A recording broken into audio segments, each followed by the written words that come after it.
The ship dropped out of faster-than-light travel with barely a whisper.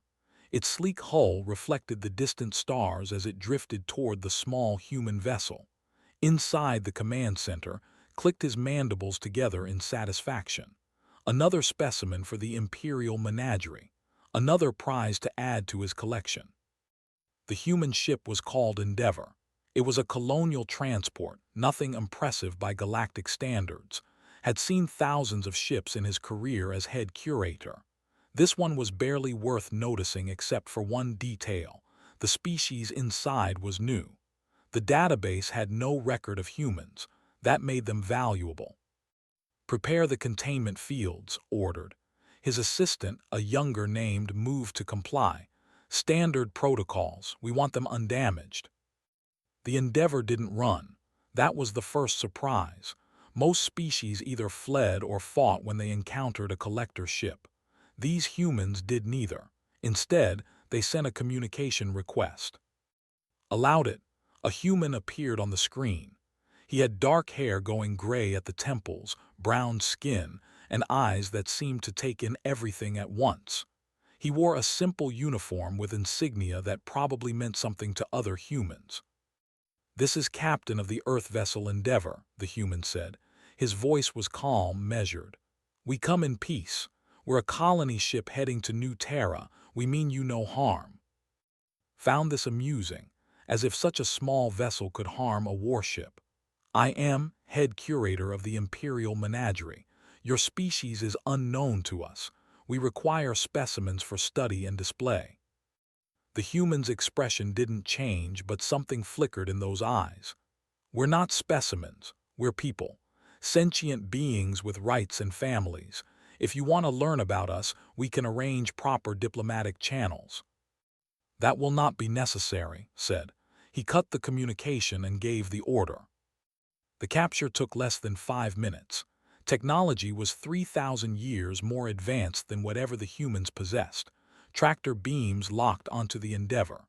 Boarding drones slipped through the hull like it was made of paper. Sedative gas flooded the corridors. When woke up, he was alone in a cage.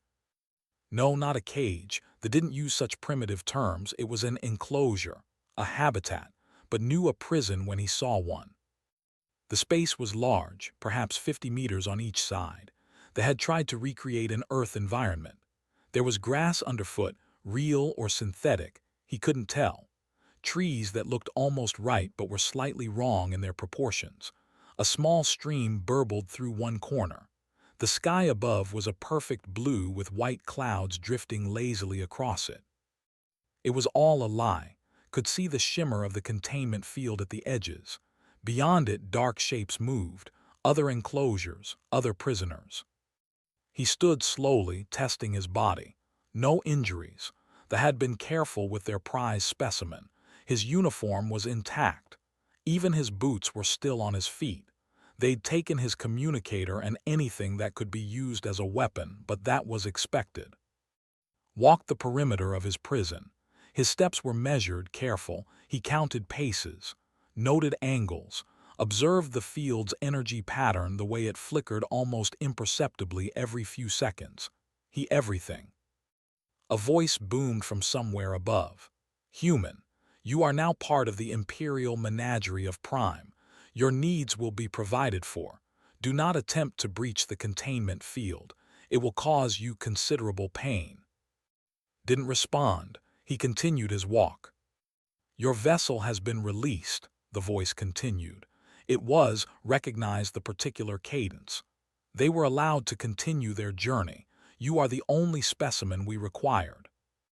That was good news, at least. The colonists were safe. The crew was safe. But was here, and Earth had no idea where here was. He completed his circuit of the enclosure and sat down on a conveniently placed rock. Then he simply watched. Hours passed.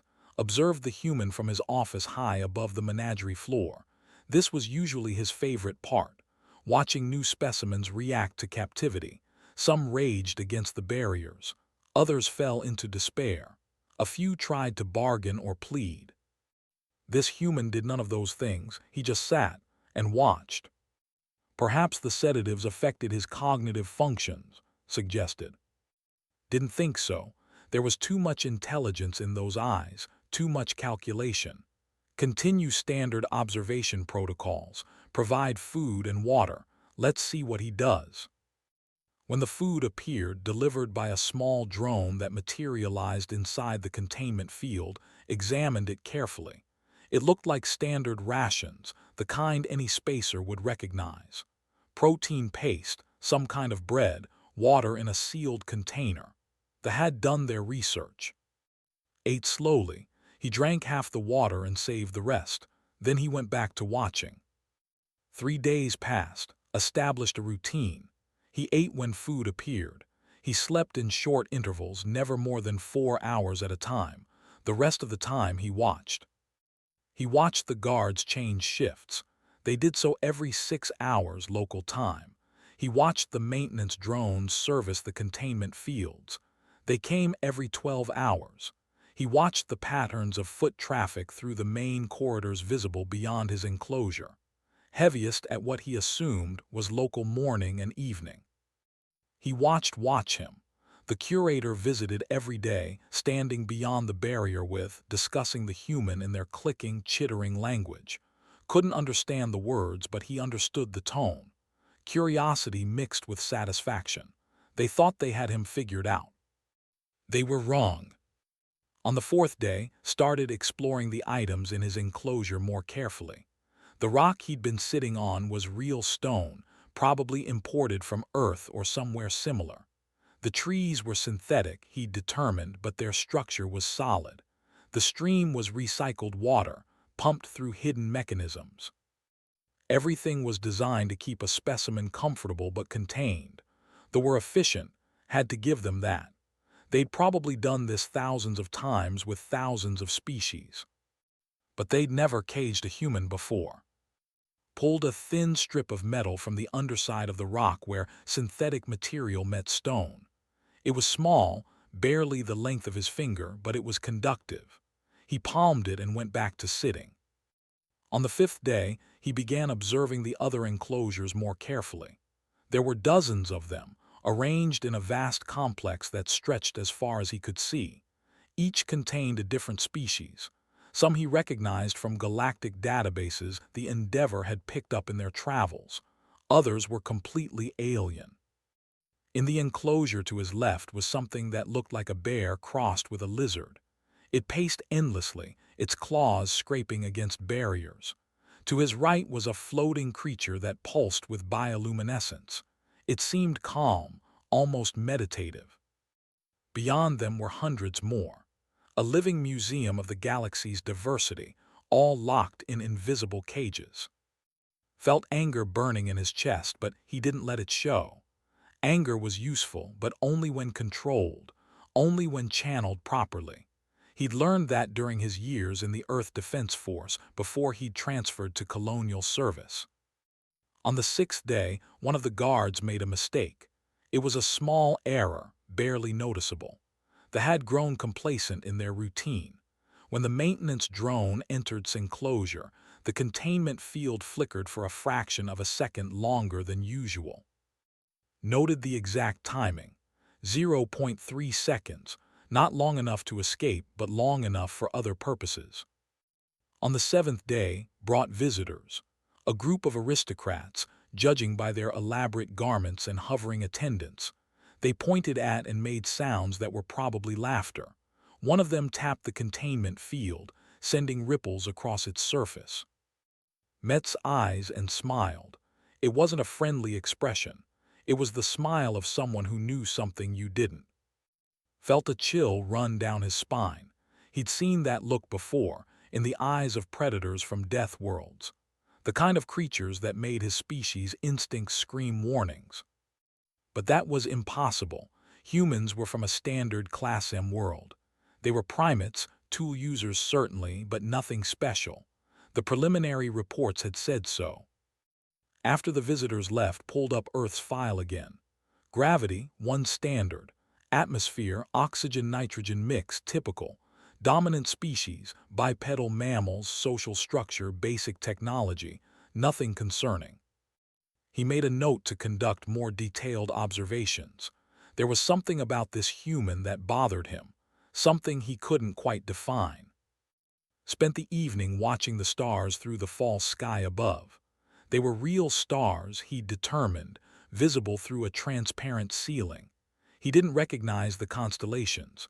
That meant he was far from Earth, probably multiple sectors away. No one was coming to rescue him. The Endeavor would report his capture, but by the time any response could be organized, months would have passed, maybe years. That was fine, had always been patient. He lay down on the synthetic grass and closed his eyes. Tomorrow he would continue gathering information. The strip of metal was hidden in a crack in the rock. He'd found a small vial from the food container that could hold liquid. He'd identified 3 chemical compounds in the habitat that, when mixed properly, could be mildly corrosive. It wasn't much, but it was a start. The thought they'd caged a docile primate. They'd studied his body and found it unremarkable. They'd observed his behavior and found it passive. They'd made their assessments based on 3 centuries of collecting species across the galaxy. They had protocols, they had experience, they had confidence. But they'd never asked the right question. They'd never wondered what happens when you cage not just a human, but a human with military training, a human with nothing but time, a human who'd spent his entire career learning how to survive in hostile environments and turn limited resources into tactical advantages.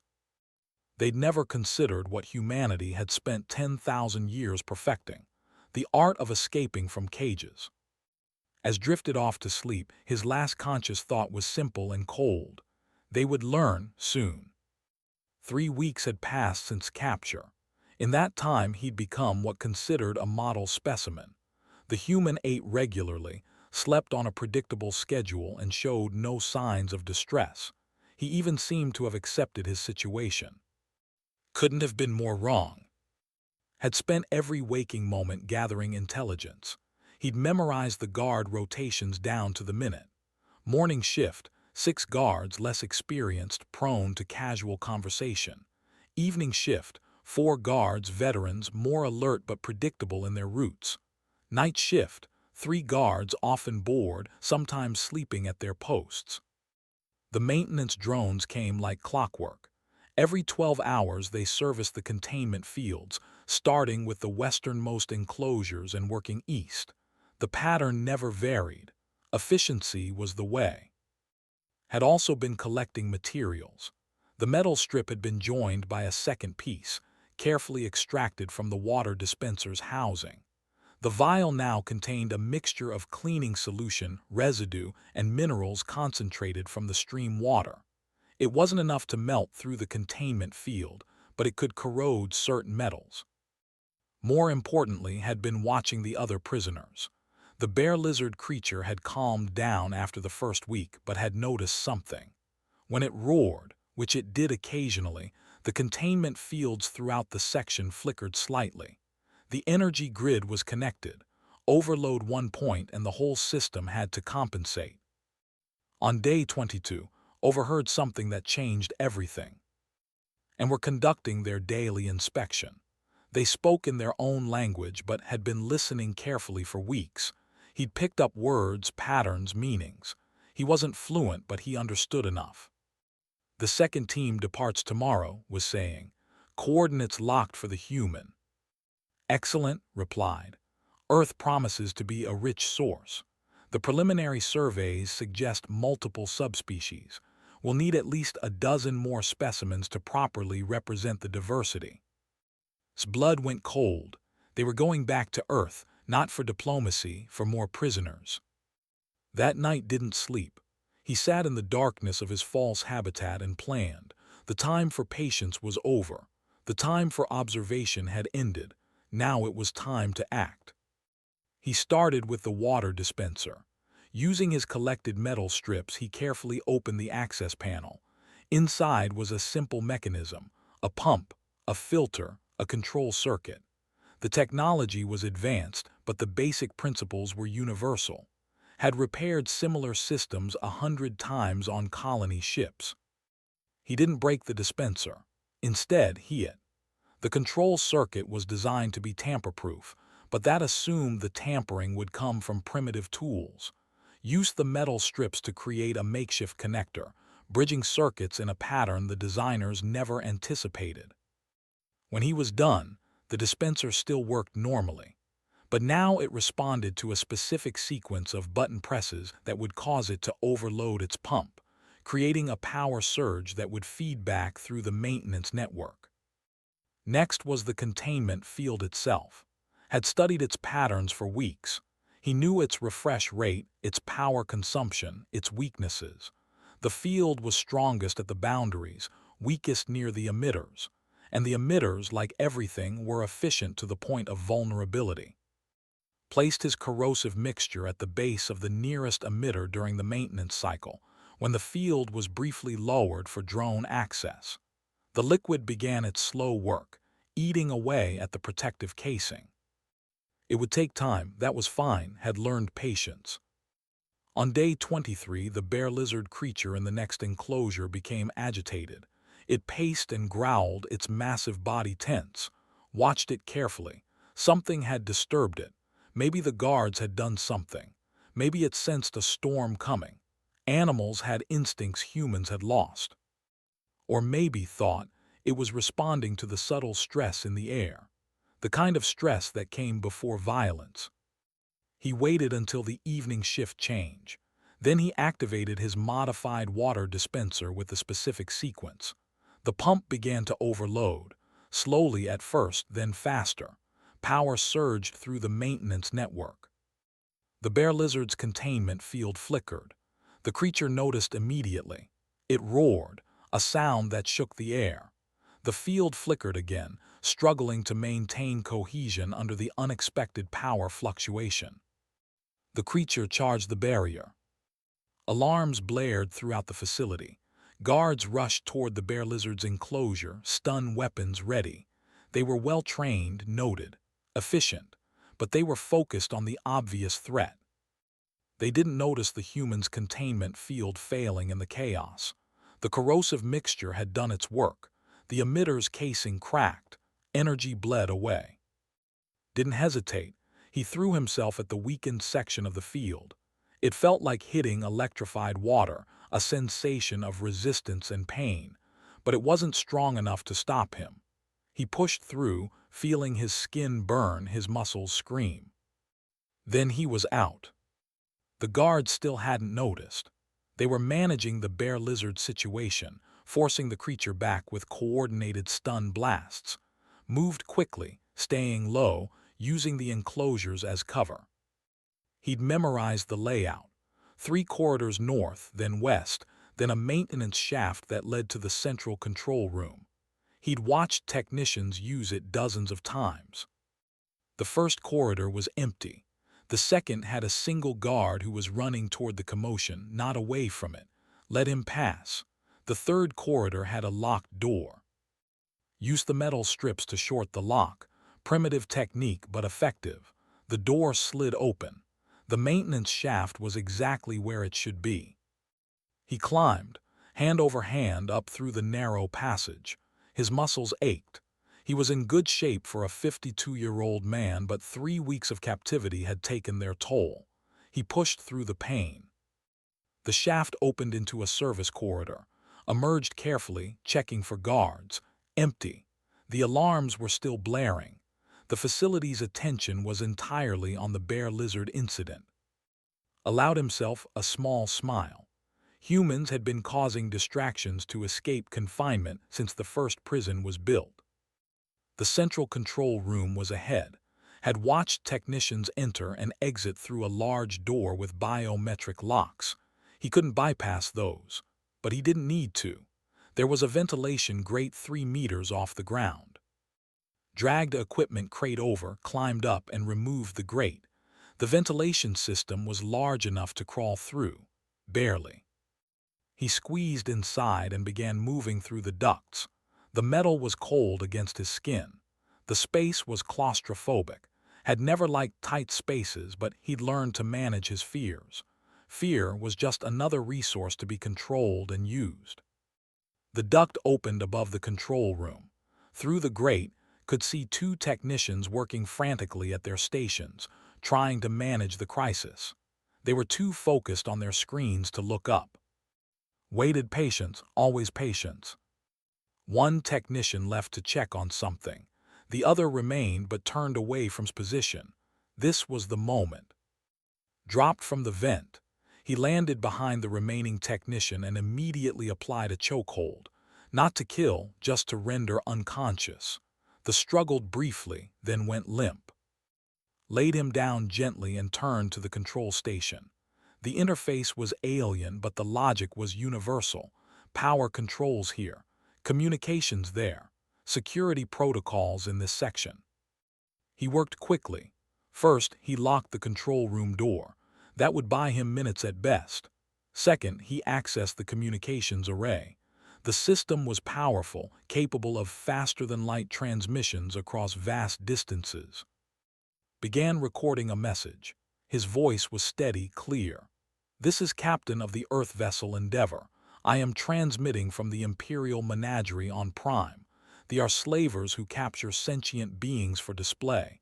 Earth's coordinates are in their database. They are sending a capture team to take more humans." He attached everything he'd learned. Guard rotations, facility layouts, weakness in security systems, ship specifications, tactical assessments. Then he sent it on all frequencies, repeating, broadcast to every corner of known space. Someone would hear it. Earth would hear it. Other species would hear it. The truth would spread. The door behind him shuddered. Guards were trying to break through. Turned to the containment field controls. He could release all the prisoners, create absolute chaos.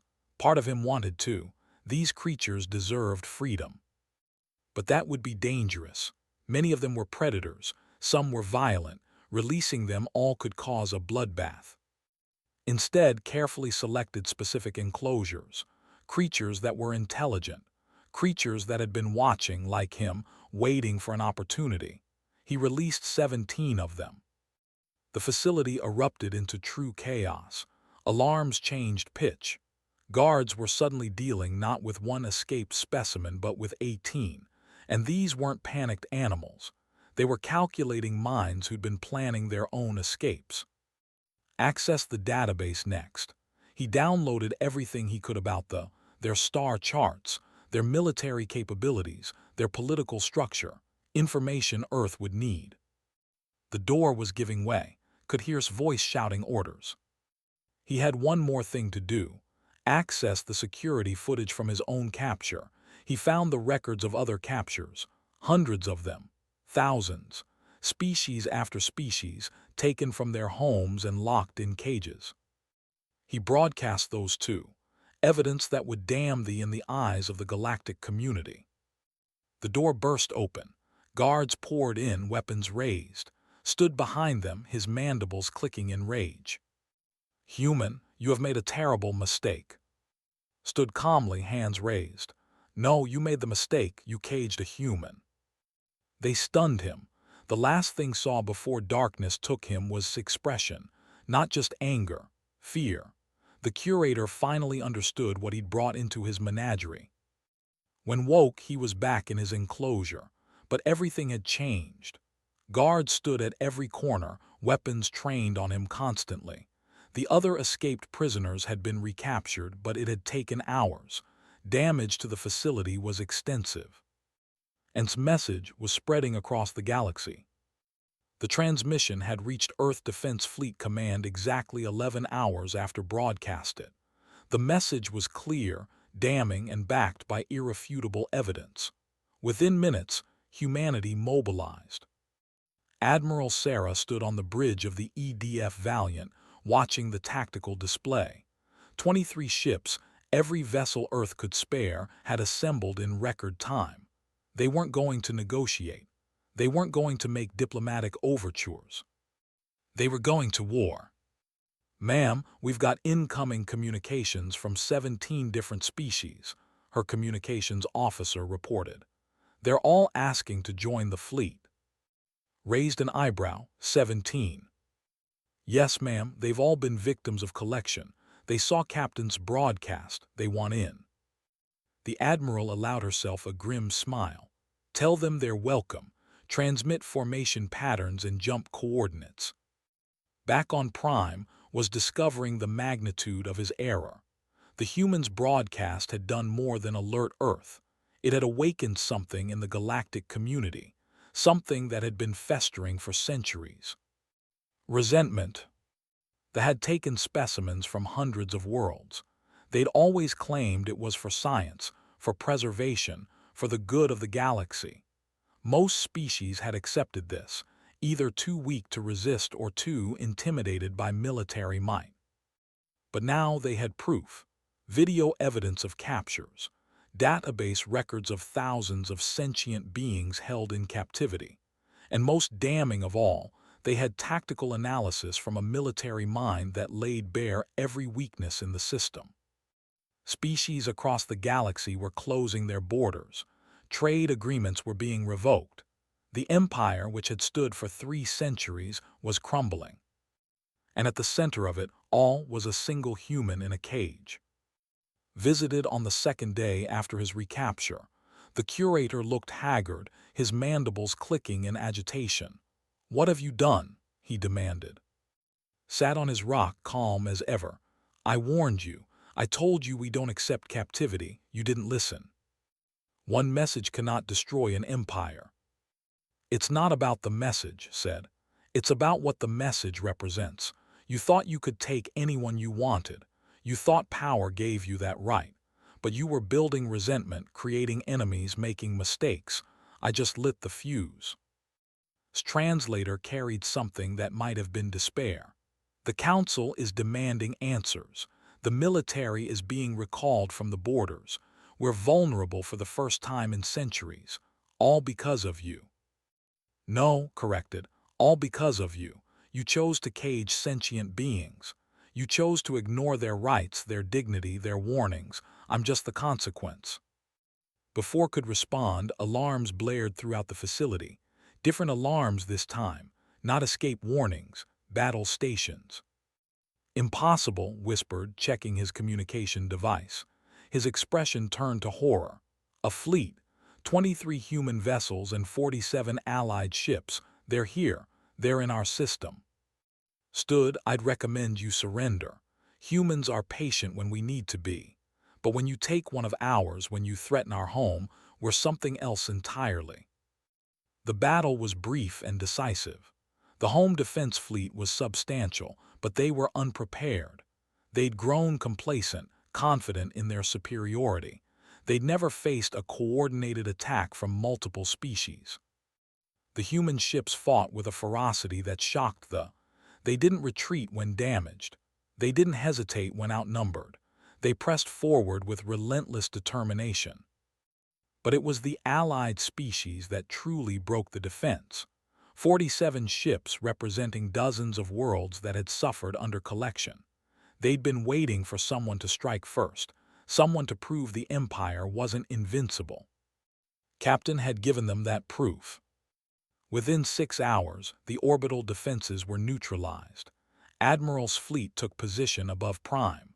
The message she sent was simple: release every prisoner in the Imperial menagerie, or we reduce your capital to rubble. The Council capitulated immediately. Watch from his enclosure as the containment fields dropped, all of them simultaneously. Thousands of prisoners representing hundreds of species suddenly free. Some ran, some flew, some simply stood in shock, unable to believe their confinement had ended. Human Marines secured the facility within the hour. They moved through the menagerie with professional efficiency, establishing safe zones, providing medical aid, preparing for transport. A squad reached its enclosure. The lieutenant saluted. "Captain, Admiral sends her compliments. She's prepared a shuttle whenever you're ready." Nodded but didn't move immediately. He looked around the vast complex, at the empty cages, at the freed prisoners being helped by human and allied personnel. "The others, they all need to get home." "Yes, sir. We're coordinating with their governments. Transport is being arranged." "What about the ones who don't have governments? The ones from primitive worlds or extinct civilizations. The lieutenant hesitated. "We're working on it, sir. It's complicated." Finally stepped out of his enclosure. After weeks of captivity, the act of simply walking through the barrier felt surreal. Make it uncomplicated. They all go home, every single one. That's non-negotiable. "I'll pass that to the Admiral, sir." The reunion with happened in the menagerie's former command center. The Admiral was a tall woman with steel-gray hair and eyes that missed nothing. She clasped his hand firmly. "Hell of a thing you did, Captain, starting an interstellar incident." "They were going back to Earth, ma'am, to take more humans. I couldn't let that happen." "No," agreed. "You couldn't. And now we've got 70 ships from 17 species all wanting to form an alliance against the galactic political landscape just shifted dramatically. What happens to them, That's being debated. Some species want war crimes trials, others want reparations. A few want complete annexation of territory." Paused. "What do you think should happen?" Considered the question. He thought about the guards, about the system that had created this menagerie. They should face justice, real justice, not revenge, but they should also face consequences. Every species they took from should have a voice in what comes next. That could take years. Good things usually do. The Galactic Council convened 3 months later. It was the largest assembly in recorded history. Species that had never interacted before now sat together, united by a common experience. They'd all been victims of collection. And the entire council faced charges of crimes against sentient beings. The evidence was overwhelming. The trials were fair, methodical, and thorough. The verdicts were unanimous. The empire was dissolved. Its territory was placed under joint administration. The imperial menagerie became a museum, a reminder of what happens when power goes unchecked. But the most significant change was the formation of the Free Species Alliance. 29 civilizations, united by the principle that no sentient being should be caged, imprisoned, or collected against their will. Humanity was offered a founding seat. They accepted. Stood in the empty menagerie 6 months after his capture. The facility was quiet now. The cages remained, but they were filled with historical displays, educational materials, warnings. His cage had a special exhibit, a plaque in 43 languages that told his story. How one captured human had sparked a revolution. How patience, observation, and determination had brought down an empire. The final line read, "They caged a human, big mistake." Approached from behind. The former curator was a free citizen, his crimes pardoned in exchange for testimony. He'd lost everything, his position, his status, his pride. "Why?" he asked. "Why did you spare me? The council would have executed me if you demanded it." Turned to face him. "Because you're more useful alive. You can teach the galaxy what you learned. That every species deserves respect. That power doesn't give you the right to imprison others. That sentient beings will always fight for freedom. I destroyed my own empire." "No, you just built it on a foundation that couldn't last. I just happened to be the crack that brought it down." Looked at his former cage. "The thing is, you studied humans wrong. You looked at our bodies and saw primates. You looked at our technology and saw nothing impressive, but you never studied our history." "What should I have seen?" "That we've been caging each other for thousands of years. Building prisons, breaking out of them, then building better ones. We've spent our entire civilization learning how confinement works, how to escape it, how to resist it. We're really, really good at it." Clicked his mandibles in what might have been bitter amusement. "I will never understand humans." "That's okay. You don't have to understand us. You just have to respect us." Left the menagerie that day and never returned. He took a position with the Free Species Alliance, helping to establish protocols for first contact, ensuring no other species would face what he'd faced. The Endeavor had reached New Terra and established a successful colony. They named their first city in honor of their captain who'd sacrificed his freedom to protect them. Earth expanded rapidly into the galaxy, no longer afraid of what waited in the dark. Humanity had proven themselves, not through superior technology or overwhelming force, but through sheer stubborn refusal to accept captivity. Other species learned quickly. Humans were patient, humans were clever, and humans, when caged, were absolutely dangerous.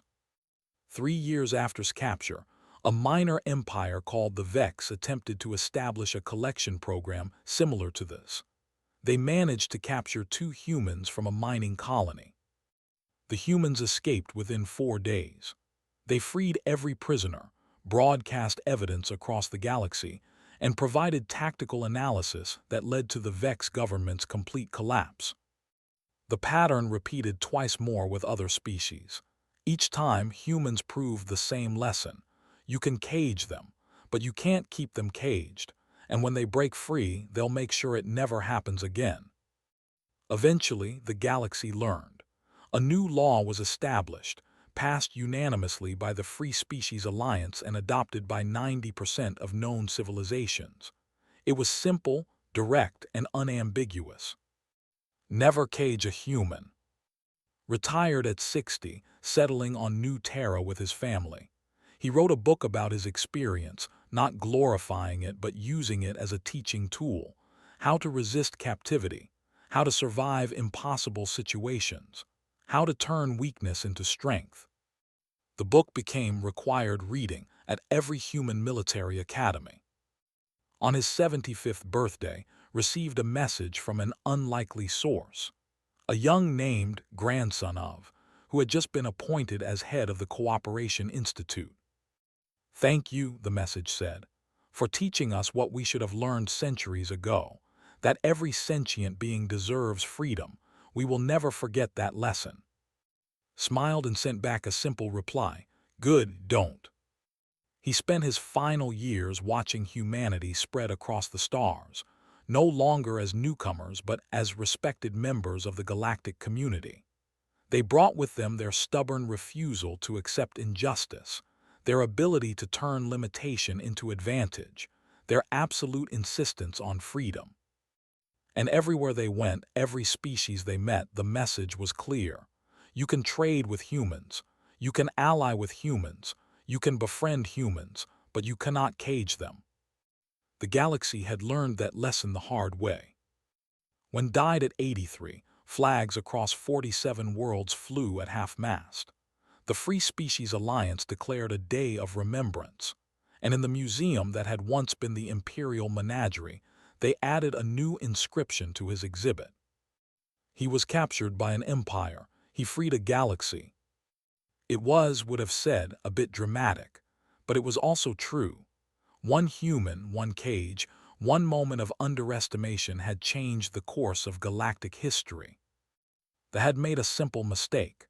They'd assumed that because they could cage someone, they should. They'd confused power with right, capability with wisdom. They'd caged a human. Big mistake.